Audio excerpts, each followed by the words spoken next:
I'm really honored to be sitting here today with Wade T. Lightheart. Now, Wade is an advisor to the American Anti-Cancer Society.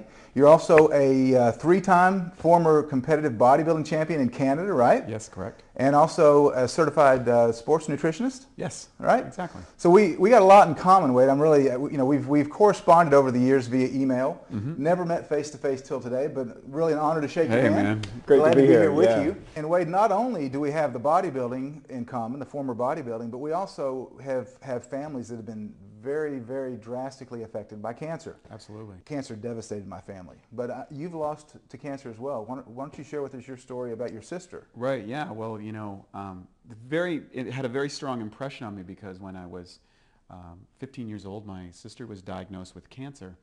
And she was 4 years older than me. And then I watched over the course of 4 years her go from a very strong, athletic, fit person wasted away until she died. And she went through all the traditional models: the chemotherapy, the radiation, the bone marrow transplants, the catheters, all the drugs. And anybody that's been affected by cancer, there's two levels of affecting. There's one, obviously, with the person who has cancer. Then there's the corollary effect, and the impact on it financially for the group, the impact for it emotionally, and how it influences decisions. So at a young formative age, I got really clear about, number one, the value of life, and number two, that it just didn't make sense to me that the model that was running, that all of these medical professionals were looking to help my sister get healthy. And I'm not here to discredit them or anything like that. I'm just saying it just didn't make sense to me that we would take her out of a treatment and she would be vomiting profusely, or she'd go through a radiation. She was literally immobilized for days and days. And I thought, it just didn't make sense to me, and that made a strong impression to me. And then years later, I was able to determine and come across some influential people that really alleviated some of that stuff that was going on in my mind. To me and to you, it doesn't make sense, but we're not the only ones. This resonates with anybody really that just begins to think logically with common sense. It doesn't make sense that you can heal a sick body with poison. Well, yeah, and one of the interesting things about that is there's so much fear associated when someone gets a cancer diagnosis, and there's so much deference to authority. Is like, even if you don't feel good about this, you go, well, what are we going to do? The doctor says this, or this person says this. And I always say this, it doesn't matter how smart or intelligent or well-schooled someone is. They only know the information that is presented to them. And for the most part, most medical professionals and most people inside the medical industry are not taught the principles of nutrition, the principles of how your metabolism works and functions. And everybody's going to provide me a perspective, and I honor the perspective that the medical community provides. What we're here today is talk about another perspective and something that makes all the sense in the world, because at the end of the day, everybody wants to have great health. Absolutely, good point. And just so you're clear, anything that we're talking about today on this video, we're not talking about curing any disease. Nothing that we talk about has any relationship to curing disease. What we are going to be talking about is providing the body with the nutrients that it needs so that it can function the way that it's supposed to. And when the body functions the way that it's supposed to, sometimes diseases just go away. Because Absolutely. The body is what does the curing. Supplements, anything that we talk about don't cure any disease. We want to make that crystal clear. Absolutely. That we're not talking about any relationship to curing any disease. We have to make that clear, right? Yeah, absolutely. And I'm not a medical doctor. I'm not here to diagnose, treat, or suggest on any level that I'm going to do that or someone's going to cure from all this sort of stuff. What I am going to share today, as we get into it, is what are the things that I've used to rebuild my body after I had my blow? What are the things that my clients use to rebuild their body? What are the essential components that make your cell function, that makes your body work better? And ultimately, we believe that when you're faced with a crisis, you've got to make some determinations and some changes in your life. So talk about Dr. O'Brien and the Bernard Jensen. Well, this was the most remarkable story that I'd ever heard. And actually, I'll refer to the book by Bernard Jensen. The last book I think he wrote was a book called Come Alive. And it was the story about how Bernard Jensen overcame cancer and paralysis. And so basically the story went like this, and you can read Come Alive and check it out. I think it's chapter 13, How I Overcome Cancer and Paralysis. And what had happened is, inside of this, and this was also relayed to me by Dr. O'Brien, but I did my researching, and there's Bernard, that he writes it in his book. He's very clear about what he's doing. And of course, Bernard Jensen's one of the most famous health professionals ever, wrote 60-some books on health, and was the doctor of colon, in iridology. He brought that back and all these things, and was very, very well known. But most people don't know he got very, very sick. And he was in his 80s, I believe. And what had happened, he had cancer, prostate cancer, PSA 16 count, metastasized to the bone. He was on a morphine drip. He was in the hospital. He was down to 78 pounds, I believe. So he was late stage. He was late stages. They said that was it. His wife calls in Dr. O'Brien because they had built a friendship 30 years before and knew that that O'Brien had this incredible track record, and called him and said, can you help the doc? And Dr. O'Brien said, well, how bad is he? And they said, well, they said he's going to die this weekend. Can you come in and start? So out of his friendship, he took the risk. I mean, it's a big risk to come in there because, everybody wants to label the guy as a quack or whatever it happens to be, even though he's from the traditional medical line. So we went in there, met O'Brien, talked to him, and said, to Dr. Jensen, and said, do you want to come back? You're the last of the great greats. Do you want to come back?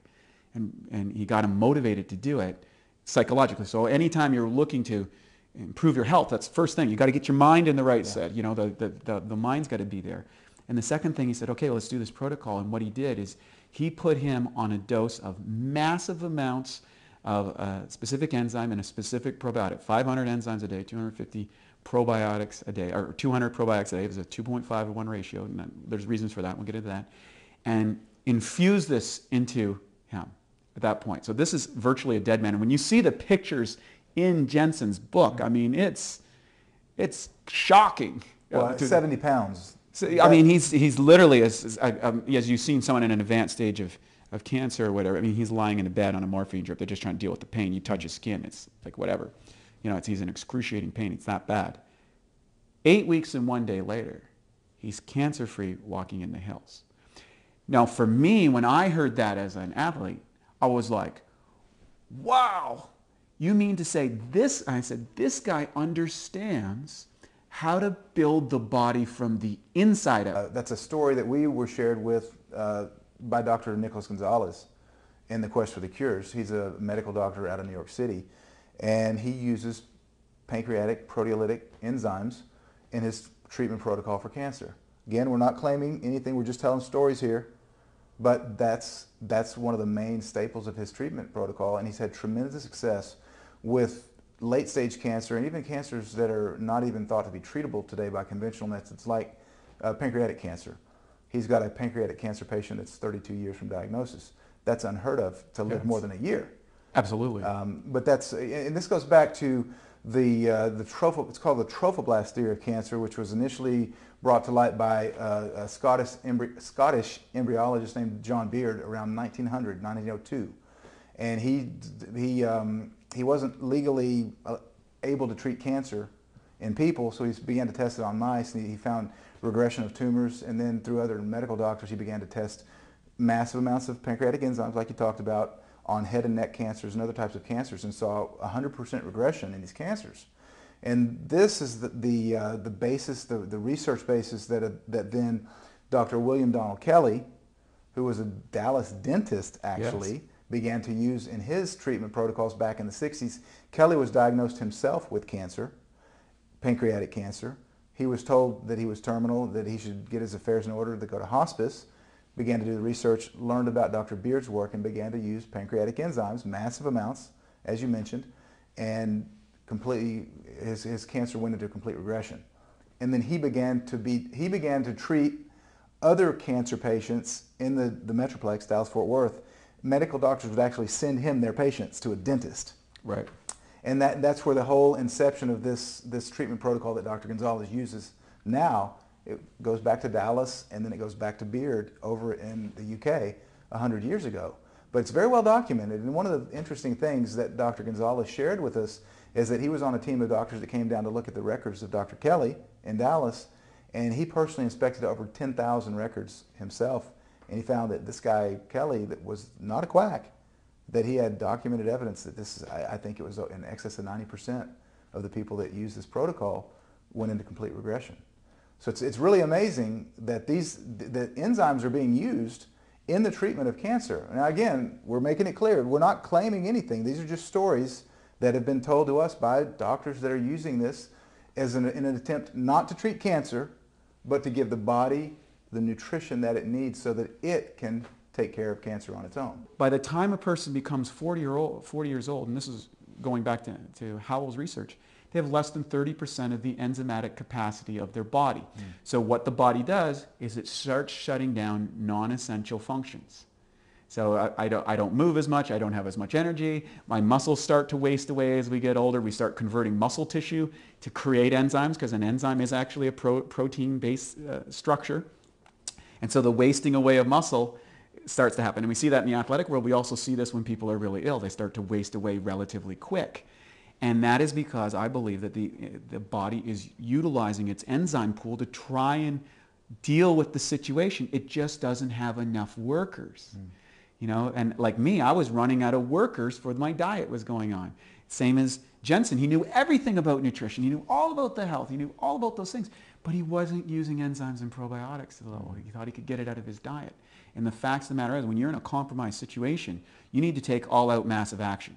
You know, you need to have not just a little bit of workers, you need to have a ton of workers. You want as many resources as you can get to the situation to fix that and start boosting up that level. If you're down to 30, and let's say, you know, recovery is at 40%, you've got to find the fastest way possible to get to that level at least, and then somehow to maintain that once you get to level. And we can't predict what those levels are, or what the doses are, or what's the exact, that's not an exact science, but what we can say is, based on what we've observed from Gonzalez, from Beard's work, from Howell's work, from all of these guys, they're all saying the same thing, that once you have enough workers inside the system, that the body now begins to heal itself or overcome whatever challenges it is. And that's been my experience, and it's been the experience of, you know, thousands of people that we've worked with. Yeah, absolutely. And you know, when you look at cancer, is really one of the common traits that I've read from different people that study cancer is that it's really a disease that results from an inadequate protein metabolism. Yes. So you've got the inability to digest proteins, which is why proteolytic enzymes are so important, not to treat cancer, again, not to treat cancer, but to give your body what it needs so that it functions properly. You have developed one of the most potent proteolytic enzymes that's available. So talk about your enzymes that you've developed, and also the combination of the enzymes with the probiotics. Yes. And why they work in a synergy together. Absolutely. And you know, it's kind of ironic. I developed this enzyme specifically to optimize protein assimilation, digestion, and metabolism inside my body so I could be a better athlete. And it worked really well for that. We've got like thousands and thousands of bodybuilders that are started using enzymes to enhance their muscle building. And then what happened is somehow some doctors in Pakistan got a hold of it, and they started ordering massive amounts of our product because they were using this in conjunction with their protocols to treat cancer. And I thought, well, that was kind of weird. I never anticipated that. I don't know everything that they were doing. They just kept ordering all these bottles. And so what I do know is this. We have high protein diets. Bodybuilders have exorbitantly high protein diets, but as North Americans primarily, we have a higher protein diet than just about any culture in the world. Okay, and over time, I believe we exhaust our enzymatic pool. And of course, you referred to pancreatic acid. What a pancreas does, well, it releases enzymes. When the pancreas gets overstressed, it can't produce enough enzymes to digest all this uncooked food. You know, a tiger eats its food raw and gets the enzymes to break it down. Or a herbivore eats the grass, or a cow, and it can digest it because it's alive. The enzymes are present that start breaking it down. But if you're eating all these different foods or processed foods, we're exhausting our protein. Now, I did a completely raw food diet for 2 straight years. I never ate one piece of cooked food, and I supplemented massive amounts of enzymes and probiotics. That's how I was able to recapture my top level performance. And being inside the raw community, I eat about 80 to 90% raw in my own diet. and I still have a little bit of cooked food, but I always carry my enzymes with me. I take enzymes before every meal, and also on an empty stomach. Real quick, do you take them before the meal or Yes. during the meal? Yeah, What's before. the appropriate time to take them? You know, before the meal, if proper, or sprinkle it in. If I'm making a smoothie, oftentimes I'll dump the capsules in the smoothies to start pre-digestion there. So my body's pre-digesting the food, and that way I'm not putting the strain on my metabolic enzymes. And I'll talk about that in a little bit, about I call it the turkey dinner syndrome. And you know, we've all, actually I'll go into it right now. We've all had turkey dinner, let's say. You know, Thanksgiving just happened, or Christmas is happening, and that sort of thing. When you go in and you have all this food and you eat all this, and what happens? Yeah. You've just eaten the most amount of food, and a lot of good nutrition, because there's like potatoes, and there's there's all these healthy vegetables and everything that goes with the dinner, and everybody's making the dash for the couch. Yeah. After the meal, right? And people are bailing on the floor, and the drool's falling out of their face, Yeah. and everybody's all tired. Well, what happens to that? Well, why does that happen? Well, what happens is you've eaten so much food that your body's enzymatic capacity to run your brain, to run your organs, to run everything else is compromised. So it sucks all the metabolic enzymes and starts creating digestive enzymes to break down your food, and until they get to a level that you're functional, that's when you wake back up again. So, okay, I've got enough that I can go turn on my brain again. So this is happening on a microscopic level with every single meal that people are having. If I'm going to rebuild my enzymatic capacity, I'm going to absolutely need to supplement my diet, because if I eat a food, nature's so efficient. It only has enough enzymes to digest the food. It's not going to fill up my enzyme bank account. Okay. And that's where and I learned this from O'Brien, I got to fill up that bank account, and once that bank account's filled up, then I can go to maintenance or preventative dosages or whatever. So inside your body, there's two main requirements to the assimilation of nutrients inside the body, okay? And that are enzymes and probiotics. So inside your body, there's about 500 different strains of bacteria cultures. And a great way to think of it is there's 10% good, 10% bad, and 80% are opportunists. Okay. So when there's changes within the gut flora, what'll happen is you'll get the proliferation of health or the proliferation of disease, digestive discomfort or whatever. So you eat the wrong foods, feel off, eat the right foods, feel good. Now, we've developed inside of medicine, one of the greatest things that's happened, and one of the biggest curses that's happened, is the development of antibiotics, so probiotics are pro-life, antibiotics are anti-life. Okay, so when you got an infection, you just died.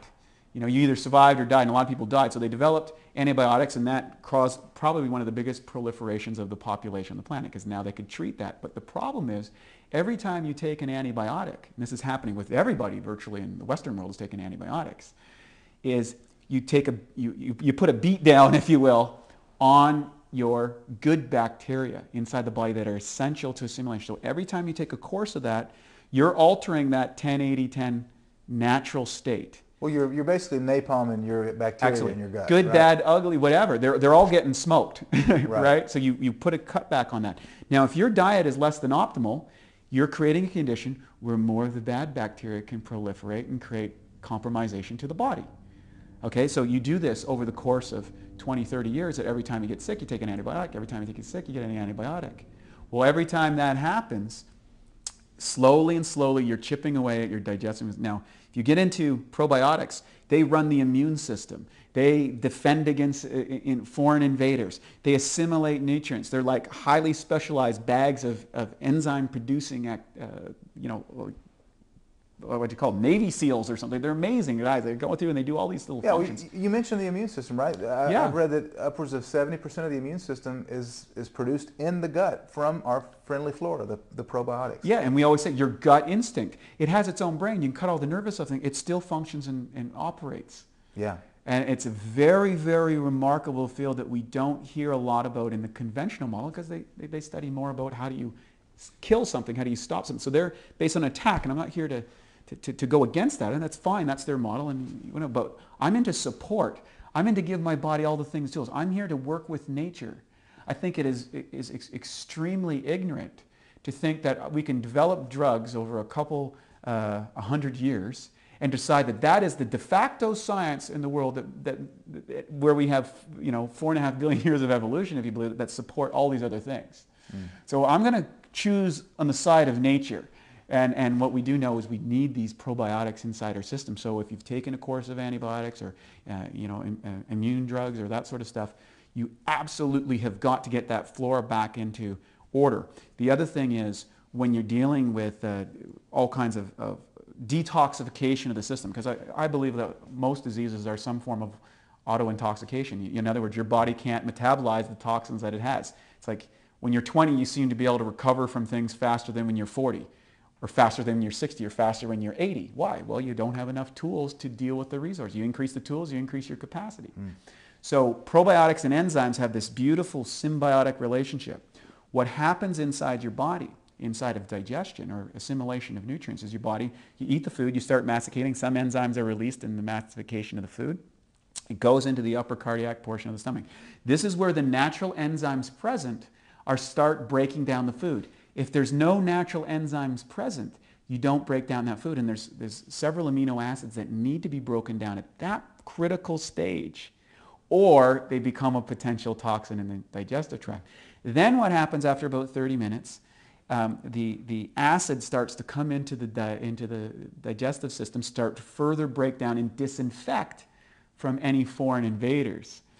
Okay, so then as that transits into the intestinal tract, of course, minerals are added to, bicarbonate buffers are added to start buffering the acids, and then as that gets into the intestinal tract, these nutrients start to be utilized by the bacteria and enzymes present to facilitate the absorption of those nutrients. And so those bacteria now start doing what they're supposed to do.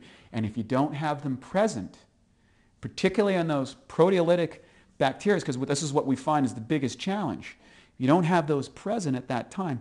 Now that protein's sitting in your digestive tract and now becomes food for the bad bacteria.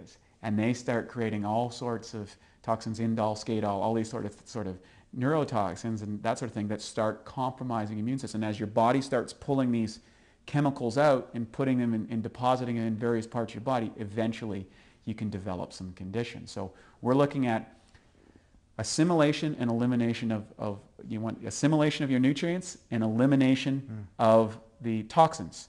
And the two things that do that are enzymes and probiotics. So it just makes all the sense in the world to make sure that when I'm eating, that I'm adding enzymes to that and probiotics overall in general to combat just what we're dealing with in the world today. Yeah. No species has like the proliferation of chemicalization and toxicity, herbicides, pesticides, fungicides, drugs, chemicals, food additives, dyes, all these things are now going inside our body. And each one of those, if it's not a nutrient, it's a toxin. And that means it takes a drain on our enzyme and probiotic levels. So sooner or later, there's just not enough workers to handle it, and you enter that, you drop below that optimal level, and now your body can't deal with it. So the development of some sort of disease. Sure.